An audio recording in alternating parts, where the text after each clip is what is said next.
Today we are talking and demonstrating all things gymnastics and building your capacity specifically for CrossFit. All we've got today on paper doesn't look like a lot. We've got two gymnastics pieces. We've got one as an EMOM and one as a 4 rounds piece.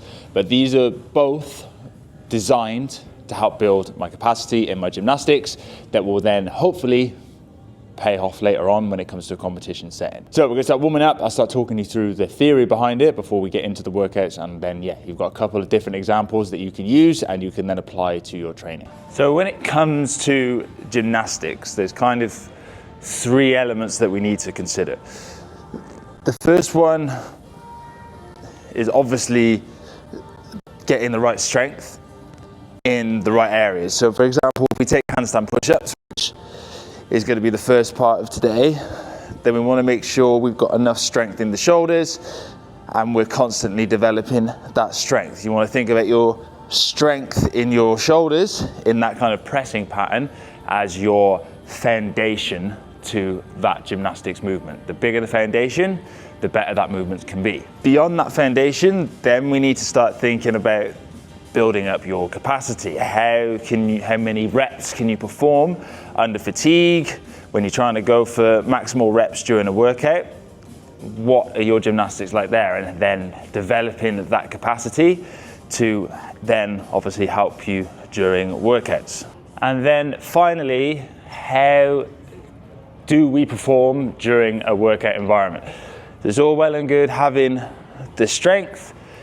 It's all well and good having good capacity when we're in like an isolated piece, like when we're doing a handstand push-up paired with a machine. But what happens when we come to a workout environment where we've got multiple different pieces of interference, we're trying to push for a fast time? What happens to our gymnastics when we're in those scenarios? And those are kind of the 3 elements that we need to consider during training, and building up those individual pieces will help us get a much broader gymnastics capacity. Okay, so this first piece is helping to build up that capacity with a little bit of interference. So we've got a 24-minute EMOM, minute 1, 15 cals on that lovely Echo bike just there.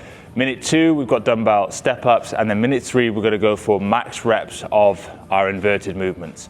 Today, we're going to alternate between handstand push-ups and wall walks, and what that's going to do, we've got some interference, so we've got heart rate interference on the bike, and then we've got some interference in our kind of grip through the dumbbell step-ups, but it's not kind of direct interference into the shoulders. So we're not doing a dumbbell push press, which you could say was direct interference in the shoulders, but it is still going to provide some fatigue through the arms and through the shoulders and the traps for when we kick up into those inverted movements.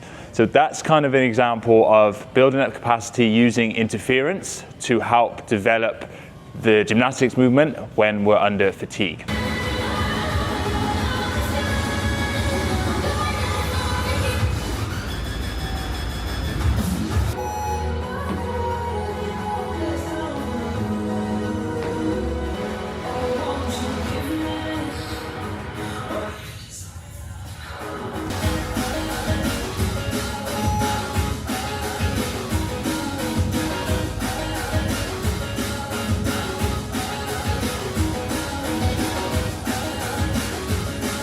Okay, little debrief on that one. That was not fine. Fine's the wrong word. It was good up until the 4th round. Then it started to get really hard. Shoulders were just pumped with blood. And mentally it was starting to get a little bit of a challenge, which is what you want. You need to be able to kind of dig deep in these pieces. So handstand push-ups started 17, dropped slightly down to 15 on the last one, and then wall walks managed to hold 5. Realistically, I probably could have pushed for 1 or 2 more on each round of the wall walks, but mentally I was more worried about the handstand push-ups because that's a bigger weakness for me. So that's something that maybe next time I can obviously work on and try and push a little bit more, but in my head I was trying to save it for the handstand push-ups because that's my focus at the moment, because it's a bigger weakness.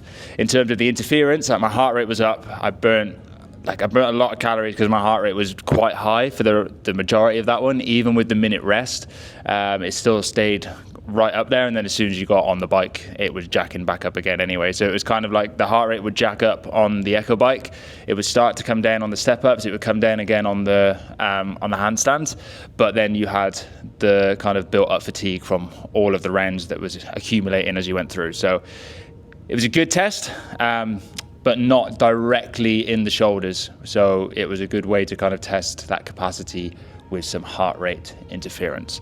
All right, it's actually a couple of days later. I forgot to finish off that vlog because it got straight into coaching, and then my whole weekend got sidetracked after that. So what we're working on now, and the reason I've been so busy, is basically we're relaunching and rebranding the online coaching that I practice. The last 2 years it's been known as Training Lab, and now we're kind of refreshing that and bringing in a new brand. So I'll kind of show you what we've been working on. So yeah, this is what we're working on, kind of a little bit of a rebrand and a relaunch. So we're moving from Training Lab to just gonna go lab programming, and we wanted to kind of have it like a lot cleaner with how it was looking.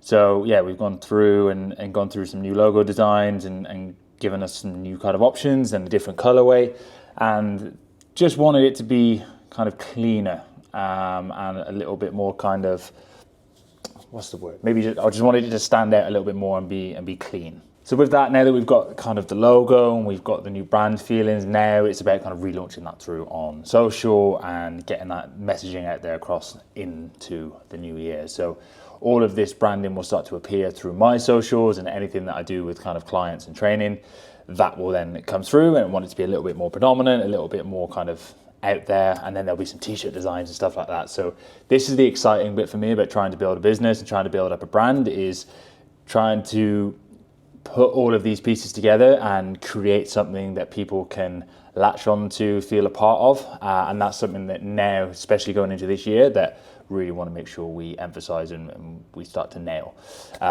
So yeah, that's something to keep an eye out for.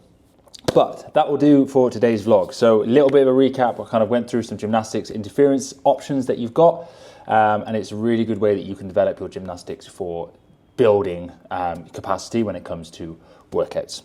If you like this video, make sure you hit that subscribe button. On a road to 1,000, that would be awesome if we can get there. Otherwise, I'll see you in the next one. Have a great rest of your day.